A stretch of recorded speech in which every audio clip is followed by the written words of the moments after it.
اعوذ باللہ من الشیطان الرجیم بسم اللہ الرحمن الرحیم یا ایھا النبی انا ارسلناک شاہدا ومبشرا ونذیرا وداعیا الی اللہ باذنہ وسراجا منیرا۔ ناظرین، آج سیرت النبی کی قسط نمبر 21 ہے۔ اس قسط کا اندر نبی علیہ السلام کا لباس مبارک بیان ہوگا اور نبی علیہ السلام کی خوش طبعی کہ کیسے اپنے صحابہ اور صحابیات کے ساتھ خوش طبعی فرماتے تھے اس کو بیان کیا جائے گا۔ تو حضور نبی کریم صلی اللہ علیہ وسلم کا جو لباس تھا وہ بہت نہایت سادہ لباس ہوتا تھا۔ انا حضرت صلی اللہ علیہ وسلم پشمینہ پہنتے تھے اور حضور نبی کریم صلی اللہ علیہ وسلم پاؤں میں پیون زدہ جوتا بھی استعمال فرماتے تھے۔ پہننے کی چیزوں میں قطعا نبی علیہ السلام تخلف نہیں فرماتے تھے۔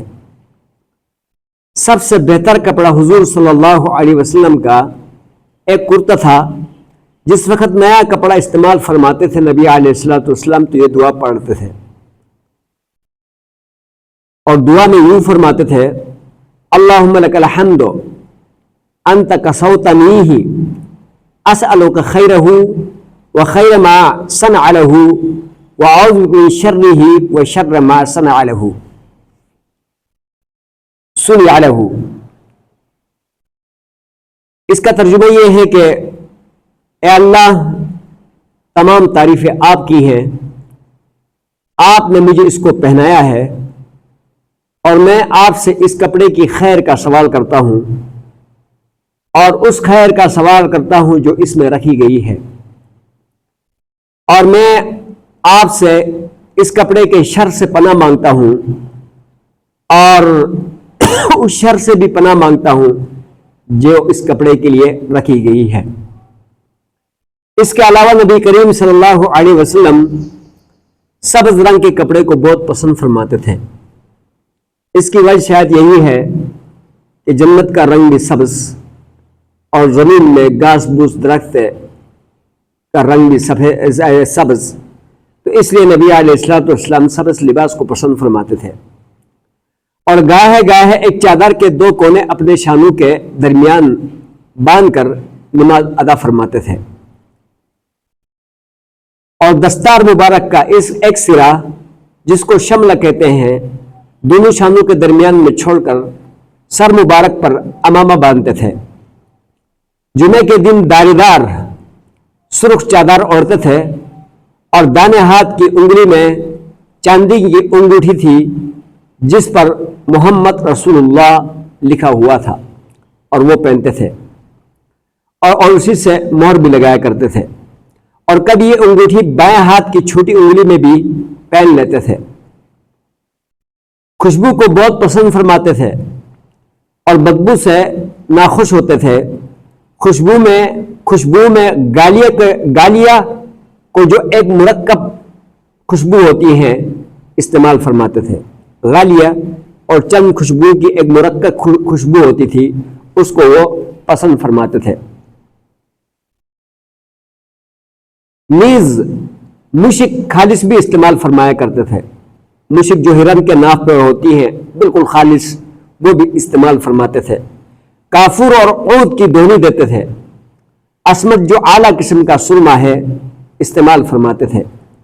کبھی سرمدانی آنکھ میں 3 سلائی اور بائیں میں 2 سلائی استعمال فرماتے تھے۔ کبھی روزے کی حالت میں سرما استعمال فرماتے۔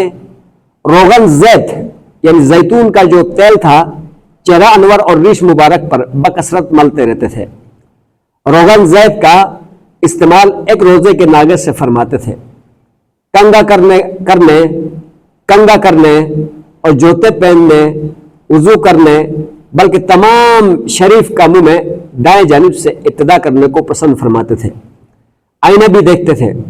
سفر میں چند چیزیں اپنے ساتھ رکھتے تھے: تیل کی شیشی، سرمدانی، آئینہ، کنگا، کنچی، مسواک اور سوئی دھاگا۔ انا حضرت صلی اللہ علیہ وسلم ہمیشہ ہمارا ساتھ رکھتے تھے۔ سونے سے پیشتر 3 مرتبہ مسواک فرماتے تھے۔ سونے کے بعد، تہجد کے وقت اور فجر کی نماز کے وقت بھی مسواک کیا کرتے تھے۔ آقا حضرت صلی اللہ علیہ وسلم نے حجامہ بھی کئی بار لگوایا ہے اور نبی علیہ الصلوۃ والسلام کی خوش طبعی۔ آقا حضرت صلی اللہ علیہ وسلم خوش طبعی بھی فرماتے تھے، لیکن خوش طبعی میں بھی سچی بات کے سوا نہ فرماتے تھے۔ ایک مرتبہ ایک شخص نے خدمت اقدس میں حاضر ہو کر عرض کیا کہ یا رسول اللہ مجھے اونٹ پر سوار فرما دیجئے۔ تو آپ صلی اللہ علیہ وسلم نے فرمایا کہ میں تجھ کو اونٹ کے بچے پر سوار کروں گا۔ اس شخص نے کہا کہ بچہ میرا وزن برداشت نہ کر سکے گا۔ آقا حضرت صلی اللہ علیہ وسلم نے فرمایا کیا اونٹنی کا بچہ نہیں ہوتا؟ دوسری مرتبہ ایک عورت خدمت اقدس میں حاضر ہوئی اور کہا کہ یا رسول اللہ میرا شوہر بیمار ہے، وہ آقا حضرت صلی اللہ علیہ وسلم کو بلاتا ہے۔ آقا حضرت صلی اللہ علیہ وسلم نے فرمایا کہ کیا تیرے شوہر وہی ہے جس کی آنکھ میں سفیدی ہے؟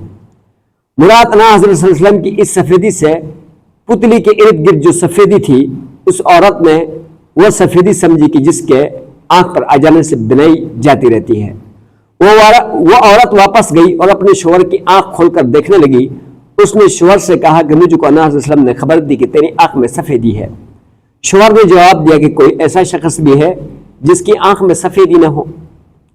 ایک بوڑھی عورت نے آقا حضرت صلی اللہ علیہ وسلم کی خدمت میں حاضر ہو کر عرض کیا کہ یا رسول اللہ آپ میرے لیے دعا فرما دیجئے کہ اللہ تعالیٰ مجھے کو جنت میں داخل فرمایا۔